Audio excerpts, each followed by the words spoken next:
Hey geeks, I'm Mohit Soni and my enrollment number is E18CSC108, and in this video I'm going to discuss about my HPC project, that is counting amino acids. And before proceeding further, let me introduce with my team members to you. My team members are Gautam, G. Naval Sai Kishore, Harsh and Hitesh. So let's move to our project discussion.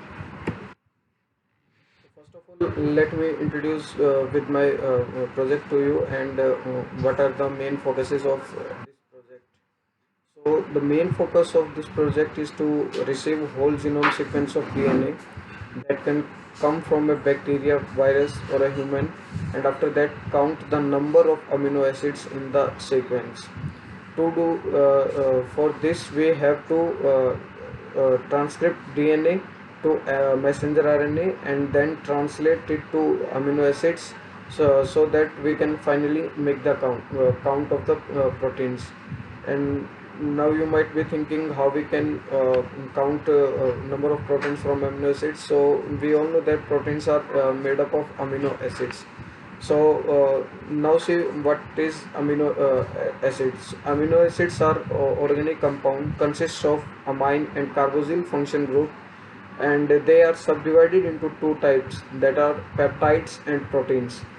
Where peptides act as messenger which carries out information from one tissue of blood to another. So here is the flowchart of my project. We will first replicate DNA to pre-messenger RNA, then we will convert pre-messenger RNA to mRNA, and after that we will convert messenger RNA to amino acids, and then we will convert amino acids to proteins and make the count of protein from the DNA DNA which we have received. So let us say transcription of DNA to mRNA. So transcription is the first step in gene expression. It involves copying a gene's DNA sequence to make RNA molecule. Transcription is performed by enzymes called RNA polymerases, which link nucleotides to form an RNA strand.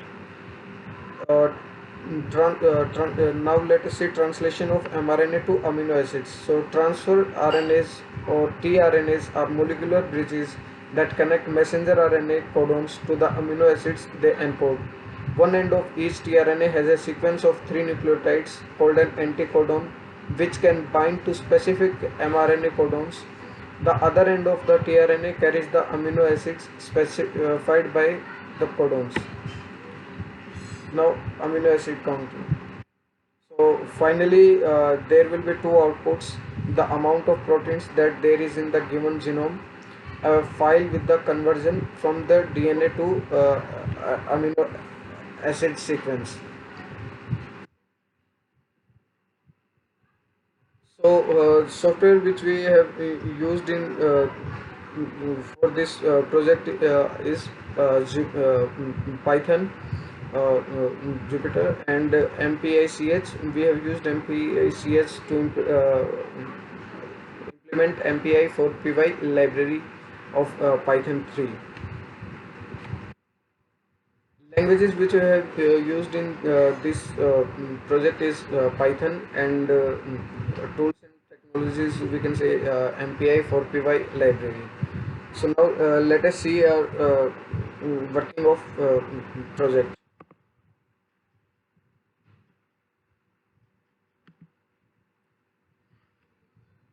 So here is the code of my project. In this we have imported some libraries. After that we have declared a list of all the amino acids which we are going to use during the conversion of DNA to proteins. This function is defined for the codons, and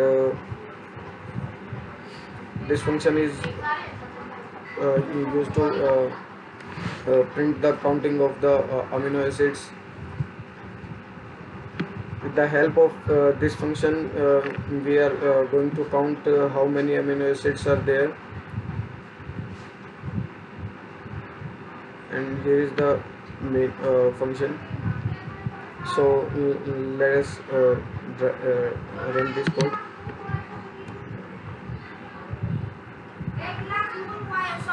So here is the output of the code 5. So I have used a